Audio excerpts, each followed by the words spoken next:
فيلمنا جمر أو جابان تركب زنورت بتعم عباين هفتا من غوريوت بهالبيت منجستي حيالات سلقات خمزة قعوان نارئينا إذا بيت منجستي سألت على على زقومتهم حيالات كوينهم سلت صنحو نايتا بيت منجستي زوز حمد أن هفتن وركن أو إيد سألت خي ودق نايتا بيت منجستي نايمت الرشا جنرال تقليلنا حنت عباي مركوي تصعنمو دقي من خير رأى كحاو حيزو يتأفق እቲ ጀነራል እታ ወርቂ ጽዓነት መርከብ ሒዙ ምስ ተወሰኑ ወታደራት ካፍቲ ቤት መንግስቲ ክወጽእ እንከሎ ናበይ ከም ዝኸደን በይ ከም ዝጠፍአን ዝፈልጥ ዋላ ሓደ ሰብ የለን ኣብቶም ዝቕጽሉ ዓመታት ነቲ ወርቂ ደልዮም ዝመጹ ብዙሓት ክህልዮም ግን ናይ መብዛሕትኦም መጨረሻ ምስ ወርቂ ዘይኮንስ ምጻምእን ጥሜትን ሻርክን ይኸውን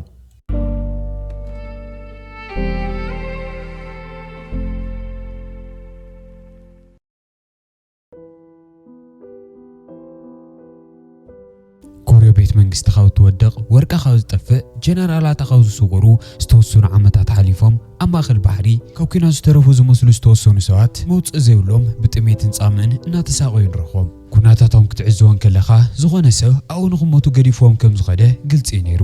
መራሒኦም ሙቺ ይዝበሃል ኣብ ሰዓት ኩሎም ብሂወት ናይ ምትራፍ ዕድል ከም ዘይብሎም ኣሚኖም ሞት እናተጸበዮም ኣብታ ሰዓት ንሳ ግን ሓንቲ ዓባይ ናይ ሸፋቱ መርከብ ናብጥቖም ትመጽእ ኣዛዚቶም ሄራን እትባል ጓል ኣንስተይቲ እያ ሙቺ ንሄራን መጀመርያ ክሪኣን ከሎ ሞት ወሲድዎ ምስ መልኣኽ ዝተራኸበ ይመስልዎ ነይሩ ድሕሪ ዝተወሰነ ግዜ ሄራን ንሙቺን ካልኦት ብጾቱ ነድሒናቶም ንሰለስተ ወርሒ ሓቢሮም እናነበሩ እንትጸንሑ የርእየና ኣብ መንጎ እዞም ባሕረኛታት ካሊእ ማኪ ዝበሃል ወዲ ንፋለጥ ማኪ ኣብታ ጀብላ ብዝነበሮ ህይወት ብጣዕሚ ተሰላቺ ዘሎ ምክንያቱ ሸፋቱን ከለዉ ዓሳ ካብ ምጽባር ሓሊፎም ካሊእ ዝገብርዎ ዋላ ሓደ ነገር ኣይነበረን ሙቹን ብጾቱን ዋላ ሄራን ካብ ሞት ተድሕኖም ደኣምበር ንሰለስተ ወርሒ ምንም ትርጉም ብዘይብሉ መንገዲ ፍታ ጀልባ ምንባሮም ክቕጽሉን ከለዉ ብጣዕሚ እዮም ተጸሊኦም ነይሩ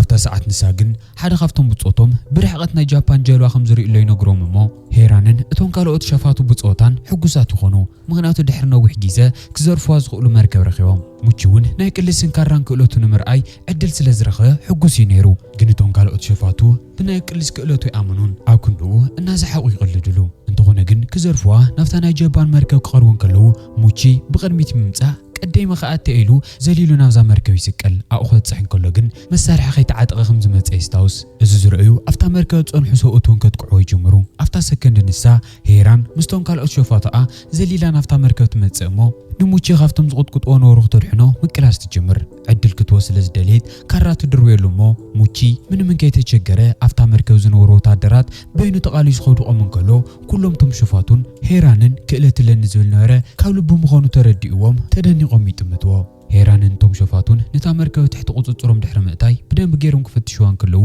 ዘይዝደረቐ ዓሳ ካሊእ ክረኽቡ ይከኣሉን እንታይ ተገበርና ሒሽሎም እናተመኻሩን ከለዉ ግን ካብዞም ዝተታሕዙ ሰባት ሓደ ቆልዓይ ትስእሞ ነቲ ወርቂ ኢና ክንእልሽ መፂና እምበር ምንም ኣይንፈልጥን በይዛኹም መሓሩና ኢሉ ኢሉምኖም ወርቂ ትብል ቃል ክሰምዑን ከለዉ ግን ኩላቶም ትንፋሶም ይዕቅሙ ሄራን ሕጉስቲ ኮይና እቲ ትብሎ ዘለኻ ወርቂ በይ ዘሎ ኢላ ትሓቶሞ ሓንቲ ካርታ ይርያ ግን እታ ካርታ ክንብብ ዝኽእል ሰብ ኣይነበረን ሙቺ ግን ፍልይ ዝበለ ክእለት ነይርዎ ነታ ካርታ ብደንብ ገይሩ ይጥምታ እሞ ናይቶም ጎርዮ ዝበሃሉ ጥንታውያን ቤት መንግስቲ ከይውረር ዝሓውእዎ ወርቂ ምዃኑ ይነግሮም እዚ ክሰምዑን ከለዉ ኩላቶም ሕጉሳት ይኾኑ ምክንያቱ ብዛዕባ እዚ ወርቂ እዚ ዘይሰምዐ ሰብ የለን ግን እዛ ካርታ ክሳብ ዝረኽብሉ ዓለት በበይ ከም ዘሎ ዝፈልጥ ዋላ ሓደ ኣይነበረን ኣብታ ካርታ ዝተሰኣለት ናይ ሓርማዝ ስንላ ግን ትርጉማ ማንም ሰብ ኣይፈልጦን ሙቺ ንሄራን እንድሕር ዳኣ ዝወርቂ ዝረኺቦ እሞ ችግር ዝበሃል ነገር ብጥቖም ከም ዘይሓልፍ ይነግራ ሄራን ንደቓይቕ እናሓሰበሉ ትጸንሕ እሞ እቲ ወርቂ ንምእላሽ ክኸዱ ስለ ዝኾኑ ንኹሎም ንኽዳለዩ ትነግሮም ድሕሪ እዚ እቶም ሸፋቱ መርከቦም ኣዳልዮም ኣብታ ካርታ ተሳኢላ ናብ ዝነበረት ደሴት ጉዕዞ ይጅምሩ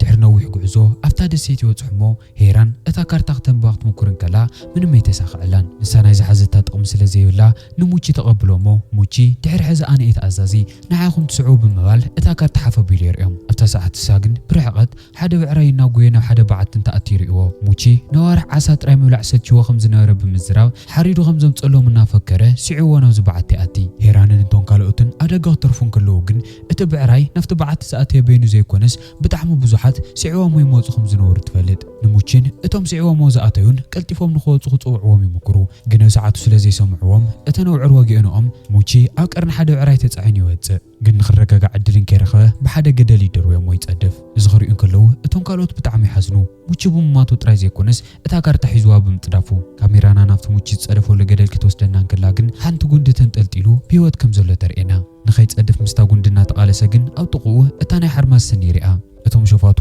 ንሙጭ ቀዊጸሞ ነቶም ምስኡ ዝነበሩ ደጊፎም እናኸዱ ግን እታ ስኒ ሒዝዋ ይወጽሞ ክሪእዎን ከለዉ ብጣዕሚ ይድንግጹ ልዕሊ ኩሎም ግን ሄራን ሕጉስቲ እያ ነይራ በዚ ግዜ ነንሕድሕዶም ፍልይ ዝበለን ጠንካራን ስምዒት ከም ዘለዎም ግልጺ ኮይኑ ነይሩ ሄራን እታ ናይ ሓርማዝ ስኒ ተልዕላ እሞ እቲ ትኽክለኛ ካርታ ኣብኣ ተሳኢሉ ከም ዘሎ ተስተውዕል ድሕሪዚ ኣብታ ካርታ ተሳኢላ ናብ ዝነበረት ቀጻሊ ደሴት ክኸዱ ይዳለዩ እሞ ሄራን ንሙቺን ካልኦት ብጾቱን ምሳይ ክሳብ ሕዚ ዝጸናሕኹም ኣብ ባሕሪ ክገድፈኩም ስለ ዘይክእል ጥራሕ እዩ ካብ ሕዚ እንዳሓር ግን ምሳይ ክትከዱ ትኾንኩም ሸፋቱ ክትኮኑ ነይኩም ተዝየለ ብዚኣኹም ክትተርፉ ኢላ ትነግሮም ሙቺ ናይ ሰብ ባርያ ክኸውን ከም ዘይደሊ ተዛሪቡ ፈቓደኛ ከይኮነ ይተርፍ እቶም ካልኦት ብጾቱ ግን ናይ ሄራን ስምምዕ ተቐቢሎም ናፍታ ጀልባ ምስኣ ይስቀሉ ምስልና ቀየር እንከሎ ቦንሱ ዝተባሃለ ብጣዕሚ ፍሉይ ክእለት ዘለዎ ሓያል ተቓላሳይ የርኤና ናብ ሓደ መራሒ ሸፋቱ ይኸይድ እሞ ንሱ ናይ ጎርዮ ቤት መንግስቲ ሓድሽ ንጉስ ክኸውን ከም ዝደልን እንድሕር ዳኣ ዝተወሰኑ ወታደራት ይህብዎ እትን ጠፊኡ ዝነበረ ናይ ጎርዮ ቤት መንግስቲ ብዙሕ ወርቂ ሒዝዎ ክምለስ ከም ዝኽእልን ንዕኡ ከም ዝሓውሶን ቃል ይኣትየሉ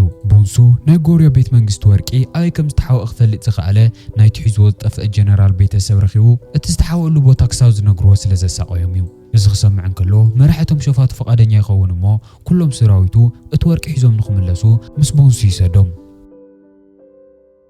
በቲ ወገነቶም ሸፋቱ እታ ስኒ ሓርማዝ ብምርካቦም ሕጉሳት ኮይኖም ብዙሕ እናሰተዩን እናበልዑን እዮም እቲ ወርቂ ድሕሪ ምርካውን ብዛዕባ ምንም ምጭናቕ ከም ዘየድልዮም ይዛረቡ ለካ ሄራን ንሙቺ ኣብታ ደሴት ሓዲጋቶ ክትከይድ ስለ ዘይደለየት ሓሳቡ ቀይሩ ኢላ እናተጸበየት እያ ዘላ እቶም ካልኦት ሸፋቱ ኣብቲ ጃልባ ጸጊቦም ክሳብ ዝጉሕፍዎ ዓሳን ካልኦት ምግብታትን እናበልዑ ምሽክናይ ሙቺ ኣብታ ደሴት ኮይኑ ነታ ጃልባ እናጠመተ ዝደረቐ ጉንዲ እዩ ዝበልዕሎ ኩሎም ሸፋቱ ብዙሕ በሊዖምን ሰትዮምን ሰኺሮም ድሕሪ ምሕዳር ንጎይቱ ስእሞ ሓደ ካብቶም ሸፋቱ ናብ ጉየ ናብ ሄራን ብምምጻእ እታ ስኒ ሓርማዝ ገሊኦም ከም ዝሰርቕዋ የፍልጣ ክሰርቃ ዝኽእል ሓደ ሰብ ሙቺ ጥራይ ምዃኑ ስለ ዝተጠራጠሩ ብፍጥነት ስዕብዎ እሞ ሄራን ምስ ረኸበቶ በቂዓ ናብ መሬት ተውድቆ እታ ስኒ ሓርማዝ ንኽምልሰላ ድማ ተፈራርሖ ሙቺ ሄራን ባዕላ መጽያ ናብ ጃልባ ንኽስቀል ክትሓቶ ደልዩ ስለ ዝነበረ ክሰርቃ ናብቲ ጃልባ መጺኡ ከም ዝነበረን ግን ኣብ ጃልባ ዝነበረ ማኪ ዝበሃል ወዲ ስለ ዝረአዮ ብሓደ ናፍታ ደሴት ከም ዝተመለሱን ኣብታ ደሴት ክበጽሑ ከለዉ ግን ማኪ ንዕኡ ጠሊምዎ እታ ስኒ ሓርማዝ ሒዝዋ ከም ዝጠፍአ ንሄራን ይረዳኣ እዚ ቅጽል ዕለት ማኪ እታ ስኒ ሓርማዝ ሒዝዋ ካሊእ ሰብ መሲሉ ናብ ዓባይ ከተማ ከም ዝኣተየን ንሓደ ሃብታም ሰብኣይ ሓንቲ ቆንጆ ደላላ እናሓገዘቶ ክሸጣ ከም ዝምክርሎ ንሪኦ ኣብታ ሰዓት ንሳ ግን ሙቺ ሄራንን ኩሎም ብጾታን ማኪ ስኒ ሓርማዝ ክሸጠላ ናብ ዝዳለ ዝነበረ ቦታ ከም ዝመጹ ንርኢ ሄራን ንማኪ ክሪኣ እንከሎ ኣብ መሬት ወዲቑ ክድምሕሮ ይልምና ሄራን ግን ንማንም ከም ዘይትምሕር ብምዝራብ ንማኪን እታ ስኒ ሓርማዝ ክሸይጥ ትሕግዞ ዝነበረ ደላላን ኣሲራ ናብ መርከባ ሒዛቶም ትምለስ ኣብኡ ክበጽሑ እንከለዉ ነታ ደላላ ማኪን ሙቺን ኣሲሮም ክቐትልዎም እናተዳለዩ ይጸንሑ እታ ደላላ ሄጆንያ ትበሃል ነይራ ምንም ትፈልጦ ነገር ከም ዘይብላ ነጊራ ድማ ንኽፈትሕዋ ትልምኖም ንሶም ዋላ ይስምዕዋ ደኣ እምበር ሙቺ እቲ ግዜ ካብቲ ገመድ ኣምሊጡ እታ ስኒ ሓርማዝ ሒዝዋ ናብ ልዕሊ እታ ጃልባ ንኽድዩ ይጥቀመሉ ሄራን ስዕባቱ ክድዩ እንከላ እታ ስኒ ሓርማዝ ናፍቲ ባሕሪ ገጽ የቕርባ እሞ እቲ ወርቂ ምእላሽ ንኽሕግዘኩም ምሳኹም ክመጽእ ፍቐድለይ ፍቓደኛ ተዘይኮንክ ግን እዛ ስኒ ሓርማዝ ናፍቲ ባሕሪ ክድርያ ኢሉ ይፈራርሓ ሄራን ቀልጢፋ ትሰማማዕ ምክንያቱ ንሙቺ ክተፈራርሑ እምበር ክትቀትሎ ይትደልን ድሕሪዚ ሙቺን እቶም ካልኦትን ኣብቲ ስኒ ሓርማዝ ተጠቕሊሉ ዝነበረ ጨርቂ ተጠንቂቖም ይፈትሕዎ እሞ ኣብ ውሽጢ ካርታ ይረኽቡ ግን እቲ ካርታ ብናይ ጎርዮ ጥንታዊ ኮድ ተጻሒፉ ማንም ዘው ድማ ክንበወ ይከኣለን ግን ኩሎም ተጨኒቖሞ ዝነበሩ ሰዓት ሙቺ ምንም እንከይተቸገረ እቲ ኮድ ክንበወ ይጅምር ለካ ሙቺ ሓደ ግዜ ኣብ ናይ ጎርዮ ቤት መንግስቲ ድሓን ዝበሃል ስልጣን ዝነበሩ ወታደር ነይሩ ሙቺ ምንባው ክወድእ እንከሎ እቲ ወርቂ ንምርካብ ሃይጊልዶ ናብ ዝበሃል ቦታ ክኸዱ ከም ዘለዎም ይነግሮም እቲ ሽም ክሰምዑ እንከለዉ ብፍርሒ ይምልኡ ምክንያቱ ናብቲ ቦታ ከይዱ ዝተመለሰ ሰብ የለን ብጣዕሚ እዩ ምስጢራዊ ኣብ ልዕሊ እዚ ብትሕቲ ባሕሪ ዝሓልፍ ሓያል ውሕጅ ኣሎ ሙቺ ምንባው ይቕጽል እሞ እቲ ወርቂ ንምርካብ እቲ ብትሕቲ ባሕሪ ዝኸይድ ሩባ ክስዕብዎ ከም ዘለዎም ይነግሮም በዚ ዜና እዚ ሄራንን እቶም ካልኦት ሸፋቱን ሕጉሳት ይነብሩን ግን ድማ ካሊእ መንገዲ ስለ ዘየለ ንኽኸዱ ፈቓደኛታት ይኾኑ ንዝተወሰነ ግዜ እናተጓዓዙ ድሕሪ ምጽናሕ ኣብቲ ሃይጌሎ ዝተባሃለ ቦታ ይበጽሑ ሙሉእ ጃልብኦም ኣብ ሓደጋ ከእትዋ ስለ ዘይደለዩ ውሱናት ብንእሽተይ መርከብ ገይሮም ኣብቲ ትሕቲ ባሕሪ ዘሎ ውሒዝ ቀስ ኢሎም ይቐርቡ ኣብ ትሕቲ ባሕሪ ንውሕ ዝበለ ግዜ ንኽጸንሑ ክሕግዞም ካብ ናይ ሓሰማ ከብዲ ዝተሰርሐ ንምትንፋስ ዝሕግዞም ነገር ሒዞም ይኣትዩ ኣብ መጨረሻ ኣብ ትሕቲ ባሕሪ ዝርከብ በዓቲ ይረኽቡ እሞ እቲ ወርቂ ኣብኡ ተሓቢኡ ክኸውን ይኽእል ኢሎም ምእላሽ ይጅምሩ ግን ክንዲ ዝኣልሹ ኣልሾም ብዛዕባ እቲ ወርቂ ክነግሮም ዝኽእል ንእሽተይ ነገር ክረኽቡ ይከኣሉን ግን ሙቺ ብድሕሪ ዓበይቲ እማን ንእሽተይ ንፋስ ከም ዝመጽሎ ይስተውዕል እሞ ኮነ ኢሉ ንሄራን ይላኸፋ ሓደ ካብ كان هيران شوفاتون كتقعي جمرمو እናተዋሱ ጸኒሖም ናፍቲ ንፋስ ዝመጸሉ ዝነበረ እምኒ አልዒሉ ይደርብዮ እቲ እማን ክፈርስን ከለውን ብድሕሪቱ ካሊእ ዓብይ በዓቲ ይረኹ ድሕሪ ዝሙቺ እቲ ክፍሊ ኣብኡ ከም ዘሎ ስለ ዝፈለጠን ነቲ እማን ከፍርሰሉ ዝኽእል ሰብ ስለ ዘድልዮ ንሙቺ ከም ዝተጻረፈ ይርድኦም ናብ ውሽጢ ከኣትዩ ከለዉ ብብሩር ዝተመልአ ብዙሓት ሳንዱቓት ይረኹ እቶም ሸፋቱ ብጣዕሚ ሕጉሳት ይኾኑ ምክንያቱ እቲ ዝእልሽዎ ነበሩ ሃፍቲ እዚ ይመሲልዎም ሙቺ ግን እቲ ትክክለኛ ሃፍቲ ወርቂ ምዃኑ ብምንጋር እቲ ብሩርኡ ዝተገደፈ ትኩረቶም ንምስራቅ ጥራይ ከም ዝኾነ ይረድኦም እቶም ሸፋቱን ዘረው ሰሚዖም እተው ኢዶም ዝነበረ ብሩር ደርቦም ነቲ ወርቂ ምእላሽ ይጅምሩ ግን ሙቺ ኣብቲ ክፍሊ ሓንቲ ቅድሚ ሕጂ ሪእዋ ዘይፈልጥ ፍልይ ዝበለት ባንዴራ ይርእሞ ንሄራን ከምኣ ዝበለት ባንዴራ ሪኡ ከም ዘይፈልጥ ይነግራ ኣቕሪቡ ንኽሪኦ ከልዕልዮ ከሎ ግን ባንዴራ ዘይኮነስ ካርታ ምዃኑ ይፈልጥ ሙቺን ሄራንን እቲ ካርታ ብደንብ ገይሮም እናተዓዘብዎን ከለዎ ግን እቲ በዓቱ ሙሉእ ንሙሉእ ከንቀጥቀጥ ይጅምር ምክንያቱ ብላዕሊ ቦንሱ እታ በዓተበይ ወገን ከም ዘላ ስለ ዝፈለጠ ብትሕቲ ባሕር ዘይኮነስ ብላዕሊ ኣፈንጂሩ ንምእታይ ኩሉ ዝተኻእሎ እናገበረ እዩ ሙቺና ሄራን ካልእ ዝመጽእ ሰብ ከም ዘሎ ተረዲዎም ንኽቃለሱ ይዳለዩ ኣብ ከይዲ ማኪታ ካርታ ይርአ እሞ ብደንብ ገይሩ ከስተውዕል እንከሎ እቲ ቦታታት በዝሒ ዝመላለሰሉ ዓይነት ቦታ ስለ ዝነበረ ኣበይ ከም ዝኾነ ብደንብ ገይሩ ይርድኦ ኣብታ ሰዓት ንሳ ግን ቦንሱን እቶም ካልኦት ወታደራቱና ውሽጢ ኣትዩሞ ነቶም ሸፋቱ የጥቅዕዎም ዝተወሰኑ ሄራን እትመርሖም ሸፋቱ እቲ ብሩር ሒዞም ካብቲ በዓቲ የምልጡ ሄራንን ሙቺን ግን እሶም ክሳብ ዘምልጡ ምስ ናይ ቦንሱ ወታደራት እናተቃለሱን ድሕሪት ይተርፉ ቦንሱ ንሙቺ ክቃለሱ ቀረውን ከሎ ግን ገጹ ይርኦሞ እቲ ምስሊ ሕሉፍ እዞም ክልተ ሰባት ከርኢና ንድሕሪት ይምለስ ለካ ሙቺን እቶም ኣብ መጀመርያ ፊልምና ኣብ ባሕር ተደርብዮም ዝነበሩ ብጾቱን ታራ ሰባት ዘይኮኑስ ናይቱ ጎርዮ ዝበሃል ሓያል ቤት መንግስቲ ፍሉጣት ወታደራት እዮም ነይሮም ቦንሱ እውን ኣብቲ ሰራዊት ንሱ ጀነራል እዩ ነይሩ እንተኾነ ግን ወታደራቱ ኣብ ኩናት ክጉድኡን ከለዉ እንድሕር ዘይዋግኡ ንዓይ ይጠቕሙንን ኢሉ ባዕሉ እዩ ዘቐትሎም ነይሩ ሰንኪ ዝተጓሩ እዚ ኣብቲ ሰዓት ኮማንደር ዝነበረ ሙቺ ነቲ ጀነራል ቦንሱ ካብቲ ሰራዊት የባርሮ ሕጂ ቦንሱ ንሙቺ ደጊሙ ስለ ዝረኽቦ ሕኑኡ ንምፍዳይ ብዝነበሩ ሓይሊ ክጥቅዖ ይጅመር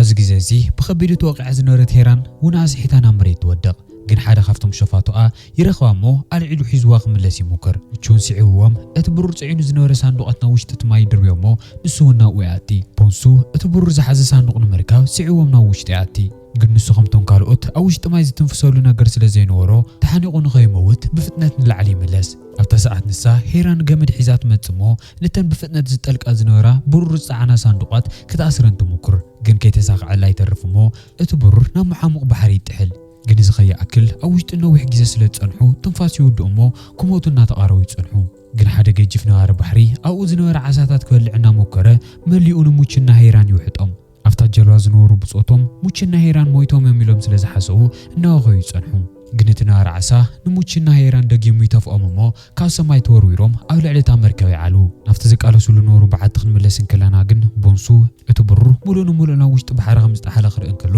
ብጣዕሚ ይናደድ ኣብታ ሰዓት ንሳ ግን ሙቺና ሄራን ኣንትዎ ዝሪእዋ ዝነበሩ ባንዴራ እናተንሳፈፈት ይረኽባ እሞ ኣቕሪቡ ክሪኣ እንከሎ ካርታ ምዃና ይርድኦ በቲ ወገን ሄራን ደጊማ ክትነቅሕ እንከላ ኣብ ጃልዋኣ ሄጅን እናተንከባኸበታ ትረኽባ ካብቲ ግዜ እሱ እንድሓር ድማ እዘን ክልተ ዝፋትዮ ኣዕርኽቲ ይኾና ቁሩተ ድሕሪ ምዕራፍ ናብ ሙቺ ትኸይድ እሞ እቲ ወርቂ ክንረኽበሉ ዝኽእል ካርታ ኣበይ ላይላ ትሓቶ ንሱ ነፍቲ ቃልሲ ሰዓት ኣብቲ ባሕቲ ተሪፋ ክትከውን ከም እትኽእል ይነግራ እሞ ሕዚ እቲ ወርቂ ከመይ ገይሮም ክረኽቦ ከም ዝኽእሉ እናሓሰቡ ይጸንሑ ሄራን እታ ካርታ ንምእላሽ ናፍታ በዓቲ ንኽምለሱ ትእዝዞም እሞ ሄጆን ጠጠው ኣቢላ ማኪ እታ ካርታ ይርኣ ከም ዝነበረን ኣበይ ከም ዝርከብ ክፈልጥ ከም ዝኽእልን ትነግሮም ኩሎም ተሸፋቱ ንማኪ ኸቢቦም ኩሉ ሰውነቱ ይፍትሽዎ እሞ እታ ካርታ ክረኽቦ ኣይከኣሉን ድሕሪዚ ምንም ኣይጠቕመናን ኢሎም ይኣስርዎ እሞ ክቐትልዎ እናተዳለዩ ይጸንሑ ማኪ ነብሱ ንምድሓን እታ ካርታ ዋላ ምስኡ ይተሃልድ እምበር ብደንቢ ገይሩ ሪእዋ ስለ ዝነበረ እቲ ቦታ ኣበይ ምዃኑ ባዕሉ ከም ዝፈልጦን ካብ ህፃንነቱ ጀሚሩ ምስ ጃፓናውያን ሸፋቱ ይጓዓዝ ስለ ዝነበረ እቲ ከባቢ ከም ጻዕዳ ኢዱ ስለ ዝፈልጦ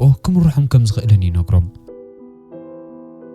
ዘርኡ ዝበለጸ ተኣማኒ ንኽኸውን እውን እቲ ወርቂ ክረኽቦ ዝኽእሉ ኣብ ፒዮንግ ዝበሃል ደሴት ምዃኑ ይነግሮም እሞ እቲ ሽም ክሰምዑ ከለዉ ኩላቶም ይርበሹ ምክንያቱ ናብዛ ፒዮንግ ትበሃል ደሴት ንኽበጽሑ ከበድቲ ማዕበላትን በርቅታትን ዝበዝሕዎ ክፋል ባሕሪ ክሸግሩ ነይሮም እንተኾነ ግን እዚ ኩሉ ርሕቐት መጺኦም በርቀ ፍሪሕና ኢሎም ካብ ወርቂ ክተርፉ ስለ ዘይኽእሉ ናብቲ ቦታ ንምኻድ ይዳለዩ እንተኾነ ግን ናብ ፒዮንግ ደሴት ንኽበጽሑ መንገዲ ይፈልጥዎን ዘረኦም ከይወድኡ ማኪ የቆርጾም أنا نافت هذا السيت بحري كوزدوكم يخيلي انتخونا جن نايزا مركب زي أكابيتين كتجورنا لكم إذا خصم كلو كلهم تم بحرين ياتي ناددو انتخونا جن ماكي زيرو يغتسلمو كابيتن كون ناكل عناتي حلمي إنيرو حجي اتوركي ندحر دا اخطرخو ودالي خونكم اذا حنتنا يقول عناتي حلمي قاعد نخبر حجزني ولا ماما اما طريشا زيك السمامعو كالي ممارص اينورومن ازغط المعلتي ماكين هيرانن بوتا تغيرهم نسو كابتن نسا دما نايتهم بحرينياتات شيف تغير هيران مغخ تسرحن كلا موچو تقا خوينو نغحغوسا طراي طعم مغخم سرحتي نغرا بخالي وغنغن اتون كالوت بحرينياتات كودم حميموم ناتوف اوان اتمغح مقطعموم نادروي وونيوم هيران جن موچنا يلبوز مغواز فوتو مسيلوا ناصنحتو وسخو نسون حسوت نخيخ شف انكي رئيتو تمغي بحايلنا افيدو اتمشت نسو او سماي دميقوم زنورو كواخوتنا رأيو موچي نهيران كم زفوتي ينغرا هيران ون نموچي تمساسالي سمعيت سلازنرا موچي بطعم حغوس يخون اتمساسال غيزه بونسون اتوم سراويتون جالوم تسقيلوم نفتا بيونغ تبال دسيت ناتوغعزون رخوم بونسو أفتا كارتا أعنجي تستشغلو نايزو رئيسة تمثل نقرات يرئي قن ترقمون كردو إيكالن بتوغن اتون كالوت بحرينياتات كابتن ما كنا من رحم قعزوهم يغطلو اتبحري كم توكوس ماي غرغر نالن انها ففن يرئيوو هيران إذا غتر إنكلا اتا مركة أعدى قام زلان نخقوط مخداليو خمس قبقو من نماك تردقو ماكي جن كابتن اتا مركة ونسو مخونو بمنقار نسون كي أزازة حانت نقر نخي قوري نقرم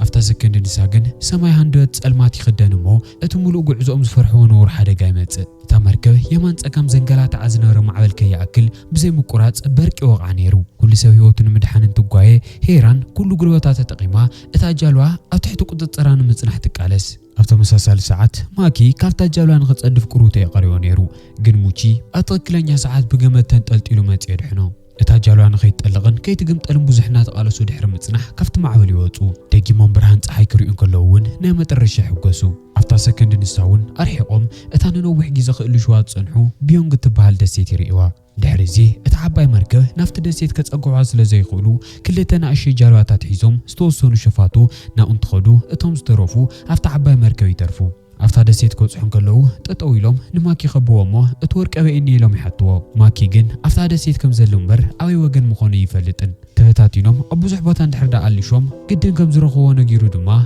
بزحلفوان خو يجددهم أفتا مساسال ساعات بونسون اتون كالو توتادراتون بخالي أنفت أفتا دسيت يوصحومو نتستحقوا ورك من إلا شوم يجمرو ماكي اتورك استحقوا تخكلنيا بوتا سلا زي فلطو بزحلفوه غدغدنا خعاتو نخلوش يجددهم نيرو أتمساسال جيزة موچنا هيران اتبركي أزوان اتنبا بترقاقامي وقع خمزنا ريستو علمو موچي فتشو وغمت غمز دل نجيرو هيرانو نخط انحي حتى كلمة مخادو جن حدا نجاري نجرا أنا زغلو زغورة زلخو مساخوون سلاز دلي انبر اتوركي نعي من واقعي ولو نيبلا إذا خد سمع انكلا هيران موچي زوالت اتخورو أو اخط أفق سلازي الدليو بيوت نخملس نجيرات سودامو موچي اتنباق ديوان كلو نايسو ساقنا رئيس استشوق علم بوزحات طوراتي رئي بترقاقام نما بركي وقعم نيرو أتمساسال ساعات بونسو مستموتات دراتو نفط بوتاي ديومو موچي نخي قتل تحاوي كل نجر نخري جدد اتوم نايسو رئيس استنطلطلو لهم حاج اون كريو من كلو بونسو نمتاي افتكارتا خمز نور يردعو اتوركي او تحتيهم يتحاوي خون زخيلي لسلاز قامتون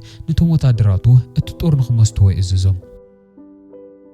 جنتهم متادرات اتحاجن كحزوان كلو برك بزتخاتاتالي وقعم بونسو جن من كي مسلو اتحاجن دقيمهم نخمستو يززم سلسو تادرات كالي حاجن كمستو مكرون كلو بلحت كاراتات كماريت واتشو نسلستو يوم قتلهم الساعات زي حد تتخلت اور او تحتيو حدا جنيا مفنتر كمزلو يردعم افتا ساعات نساقن بونسو عينو او حنت بانديرا يودق إذا بانديرا زيقا ترى بانديرا يكونتن اتعوي غوريو زبال بيت منغست خودقن كلو بيوت تاريفو نايز نوره زحير الجنراليا بونسو اتوركي اتحت تا بانديرا نسا يزهليلو سلاز حسبه اتا بانديرا تسقيلها لا زنوره حج انكمستاي مكرمو منم كيتو غد ايساقعلو موچي ازو كلو تحاوي إنا رأيو بتوغن نافتون قالو تشوفات خل ملسين كلنا اندحر اتورك زي رخيومو نو قتلو يخول يوم يلو سلاز فرحة ماكي ناملت ايتانح افتا ساعات نساقن حدا بينغوين او افورك حيزونا خديري امو اتزولي شوالو هافتي او قروا مخون يردعو نتومو قروؤو قدقار كوعتو قديدوهم زنار شفاتو قلتفهم نخمات يتوو عممو اسمو اخوصحن كلو ات بينغوين يتأفق اقافو ورك زحازة بينغوين رؤي خمز نورن اتهافتا قروا خمزولون كنقرو من كلو زلاقت اللهم اللو خويني سلسة سمعام قتلو ويداليو جنت بينغوين أفتخكلين ياسكن تمليسي متسمو أعرف زنورة ورق خريئن كله بحكي اتزولي شو اللي هفتك أروح مخان يردهم أتمساسال ساعات نبون صوت عدرات جالوهم بمدافع كم زينورة كيرهم كم زفرسوا اللو يردهم أتو مبدسي زنور نبون صوت عدرات دما أو تحت تازمسات أور استقبلت حنت صندوق يرخو أوجد تخمزلو نمر أين تداليون كلو جن حد خافتم متعدراتو نتتحاول إزنورو مشيري أمو كلاتهم يتقعوا أتون قالوا أتمسوا أنتو بقاسو بونسو أتا صندوق كفيتو أوجد حنت كارتان حنت مفرحت ماسكن يركب أوجد صندوق ورق خصن حتى تصبي زنورو بونسو تناديدو أتا ماسكنا رأيا جن موجو خاو إيدي من زعمو حزوا يهدم أفتمساسال ساعات هيران أتا جالو من دحر دقات أليقا كافت بوتا زملطونو منقد سلازيه اليوم فرقهم جالو من مدحان انتخدو فرقهم دما نتو انباز نورا موچي نخدحونو تسودم أتوم نموچي خدحونو ستلأخو سوات أساعتا يوصحمو مس موچو خوينوم مس ناي بونسو سوات كبأسو يجمرو هاندت كن موچي إذا بأسي أمونغو بونسو نيمبر نعاكم سلازيه ملكتكم أيتك آلو سيلوت أتوي بلوم أتمساسال ساعات ماكي اندحر دان تو بينغوين سعوو اتورق أوي كم زلو خفلت يلو تسفا سلازكبره نتو بينغوين أو أقرو جامدي أسرولمو الناس عاويت أنح نتو بينغوين بوشت بحرنا وقتته نازي فلت أبوتا يوصدو بتوجن بونسونا موچنا تواسو اتانا موچي ايد زنورت ماسك بتقدل تصدفمو او رئيسته بتحت زنوره ماك تعلب ماكي اتا ماسك خل اعلان كله نتو قدمي زنوره انبا يطمطو ماسك لكح نت انبا مسيله 5 سرحت يرد امو اتخلهم زول شولو ورقي او وجت تبعت 5 زول يفلت نحمس دمنا اوغص يخيد بتوجن هيران وتادرات حسنا جالو اخته تصحن كلا اتوم ناي بونس وتادرات ملو اطلقوا ما يصنحو ግን ሱቂላት ملس يدليتن مستون ካልኦት شفات خوينا دما نتوم ناي بونسو شفاتو تتقعم بتوجن ماكي أفت أنبانا زنور بعد خاتن كله اتانا غوريو بيت منغستي ورقت عينا زبصت عباي جالو يرخا نال علي اديو اتتصعين زنور ورق مرأي جمرن كله جن منبريتهم غيرو ما زنورو بينغوينات تاكيوم كتقعو يجمرو بتوجن هيران مسناي بونس وتادراتنا تقلستن كلا اتاز باسو لالو جالوا ملو مطلقاهم زي ترف يردا ግን ማኪ እታ ወርቅት ጻነት ናይ ጎሪዮ ቤት መንግስት መርከብ ሒዝዋ ኻፍቲ በዓቲ ወጽእሞ እታ ናይ ቦንሱ መርከብ ክትፍንጀርን ከላ ሄራንን እቶም ካልኦት ሸፋቱን ዘሊሎም ናፍታ ወርቅት ጻነት ናይ ጎሪዮ መርከብ ይስቀሉ እቲ ወርቅ ረኺብናዮ ሲዒር ናይ ሎምና ተሓጎሱን ከለው ግን እቲ መሬት ሃንደት ምንቅጥቃጥ ይጅምርሞ ካብ ውሽጢ እቲ ባሕሪ እሳቱ ጉመራ ወጽኡ ነታ ተቃጠል ዝነበረት ናይ ቦንሱ መርከብ ሙሉእ ይውሕጣ ተንክቲ እሳቱ ጉመራ ሓያል ማዕበል ይልዓልሞ ነታ ተሳፊሮም ላዝነብሩ ጃልዋ ክንገላታ ይጅምር ግን ሄራን ምንም ፍርሓትን ከርኤት እናጎየት جالوا مقصار تجمر زنورا ناي نوح جيزا كلت تقيماون نخلاتهم كافت زمصوم زنورا عوي معبل تدحنهم كسا حجيكن او لعلت انبا بونسونا موچي انا تقالوسيوم موچي بخبيدو على يغودا تسفاي قرصن لبونسو بخرو وقعنا مريت كودقون كلو اتمساسال ساعات برقي وقعمو